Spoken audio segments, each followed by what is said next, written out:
welcome back to WineupTV. Tim's back with us. Hey, Tim, hey. how you doing, man? Good. You're jumping right into this wine thing. Let's talk about my bobblehead for a second. Bobblehead? I am thirsty. I need wine. This is going to take wine to talk about the bobblehead. It broke my chin. I can't believe they broke your chin. I took one on the chin, man. I thought that you got like a disgruntled patron here that had too much wine, and it all was the way like, from freaking China. it was like a party or something. You I know? opened it up in front of the UPS driver because I was excited it was coming. Broken chin. He must be damaged. I want my own bobblehead, so I'm going to have to get this information. No, I'll get you one. I definitely am. All right, let's talk about Ghost Hill. Ghost Hill rocks Cellars. Ghost Hill Cellars. Close to Carlton, in the Yamhill Carlton AVA. This is a white Pinot Noir. You know, that's become the craze. There's about 4 or 5 players out there now doing white Pinots, I believe. And I think Rebecca, I think Rebecca does a very good job with this wine. Rebecca Scholas is a winemaker. She runs Northwest Wine Steel and does a lot of shipping for small Oregon boutique wineries across the U.S. Mike Bayless is the winery owner and vineyard manager. The property that the vineyard's on has been in the family. Very cool, dude. Been in the family since 1906, and the name comes. They're on an old war road that went from Portland south, and a miner and his horse camped out there one night and got jumped by a bunch of rascals, and so the end kind of ended there. But Mike used that story. A lot of people have seen him on his ghostly steed on the hill, and so Ghost Hill Cellars. Well, you know, it's the what's name kind of of the cool winery. is Rebecca took me on a little tour of the vineyard. This is last summer, I think.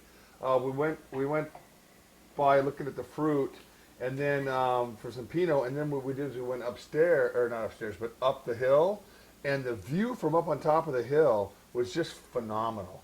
So it's probably, I'd say at least 400 or 500 feet in elevation, but it's just beautiful at this place. They have a huge rock out in front, says Ghost Hill on it. And that was something that Mike's dad actually blew out of the ground in the early 1900s. All the guys in the family went to Yamhill Carlton High School. This is, you know, kind of one of Oregon's real true families and pioneers to the area. 15-acre vineyard, and planted chiefly to Vadensville clone in Willackenzie soil. The idea for the white Pinot Noir didn't come as an answer to a fad, really, but they didn't have a white wine for the wine club, and so Rebecca came up with this concept that she would whole cluster press the red grapes. When the heavy pigments start coming out, she cuts that off, and that goes into the rosé. The juice that comes out is chiefly white with some pink qualities to it. They chill it down a little bit. She chills it down.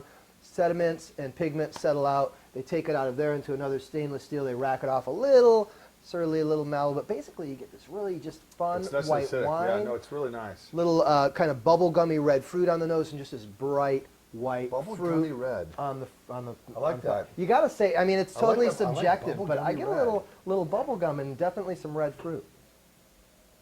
But very fresh and vibrant, great acidity, great for shellfish. Why Pinot Gris and Chardonnay have been Oregon's kind of flagship white wines for so long, when this is such an easy concept, and it's nothing original. I mean, this goes back to Champagne. This goes back years and years and years. So here you just have a still version of something that's been being done for and then there, of course, there's those little battles on the hill, Dundee Hills, you know, with Domaine Serene and Tony Rangers, and you know, everybody thought it was a secret recipe of making white Pinots. I have no idea what you're talking about.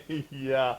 Well, you know, living here in the beautiful Willamette Valley, we are subjected to so many really cool stories, and some gossip and some not, and it's interesting. I mean, what do? I just kind of put everybody on film, and I just kind of drink everybody's wine. So I'm non-partial to all that stuff, but it's always kind of nice. You know, it's always interesting to hear the backstories of things, but all in all, what you have here is a great white wine, great conversation piece. Put this in a brown bag and taste it with your wine tasting group. Do unique whites. No one's going to guess what this white wine is.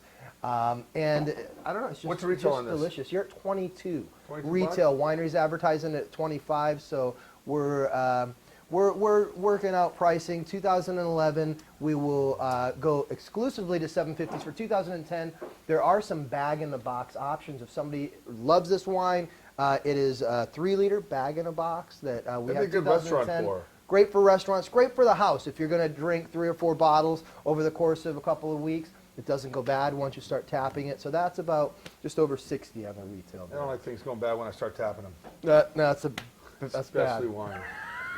Especially wine. Anyway, on that note, Get some, enjoy Dude, it. what are you doing this Good weekend? stuff. I am. I'm having a little family weekend. oh yeah, that's right. You got your daughter, don't you? Yeah, good awesome. stuff. Yeah, I get my daughter on Sunday. Yeah, Nice. my kids on Sunday. Anyway, guys, Tim Schimmel will be in the house again. You guys have a great week, and when we come back, we're gonna have another wine. So don't fray too far. See ya. Yeah.